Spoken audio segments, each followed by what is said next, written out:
నయమాను కేవలం స్వస్థత కోసం వచ్చాడు కానీ రక్షణ కోసం రాలా. ఇప్పుడు నీ ఇంటికి వచ్చుతున్న రాజకీయ నాయకులు ఓటు కోసం వస్తున్నారు, నీ మీద ప్రేమతో కాదు. ఓటు కోసమే నోటిస్తున్నారు. నువ్వు పెద్ద భక్తిపరాలవని, నువ్వు పెద్ద భక్తిపడువని, నువ్వు ప్రార్థన చేస్తే మా పార్టీ గెలుస్తుందని రావట్లేదు వాళ్ళు. నీకు నోటించి నీ ఓటును, పవిత్రమైన ఓటును కొనుక్కోవడానికి వస్తున్నారు. నయమాను సేవకునికి ఇవ్వడానికి వచ్చాడు. బాయ్, నువ్వు రక్షణ కోసం రాలా. రక్షణ కోసం వచ్చుంటే నువ్వు ఇచ్చే బహుమానాలు తీసుకునేవాడిని. నువ్వు కేవలం స్వస్థత కోసం వచ్చావు. నీ బహుమానం నాకు వద్దు. నీ వెండి కానీ, బంగారం కానీ, డబ్బు కానీ, వస్త్రాలు కానీ నాకు వద్దు. అలా నీ నీతి నీకుందా? ఎలీషాకున్న నీతి నీకుందా? వాళ్ళే వచ్చి మా ఇంటికి వచ్చి ఇచ్చారండి, బతిమాలు ఇచ్చారండి, చేతులు పట్టుకొని ఇచ్చారండి.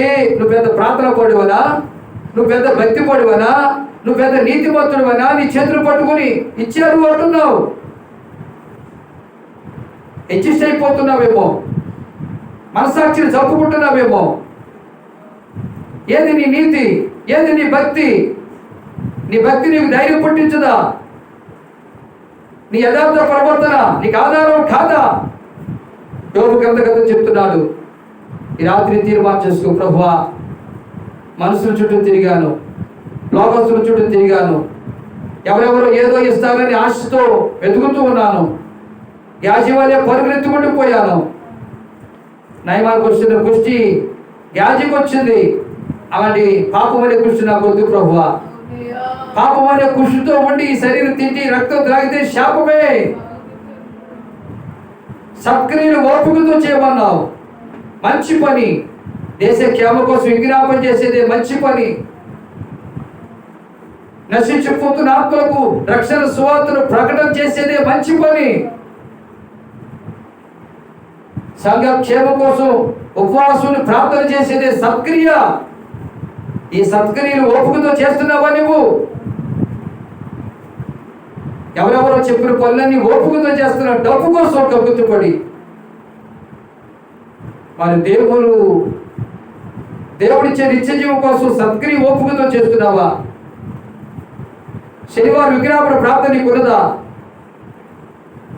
బుధవారం కుటుంబ కృపాక్షేమాల ప్రార్థన నీకున్నదా? శుక్రవారం ఉపవాస ప్రార్థన నీకున్నదా?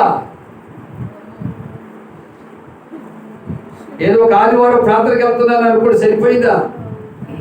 అందుకే మహిమను, ఘనతను, అక్షయతను వెతుకు వారికి నిత్య జీవం ఇస్తాను. నువ్వేది వెతుకుతున్నావు? ఈ 2 రోజుల్లో ఏదేదో వెతుకుతున్నావు. మనసటి పోనివ్వకు. చంచలమైన మనసు నీది. నీ మనసు నేను పాడు చేస్తుంది.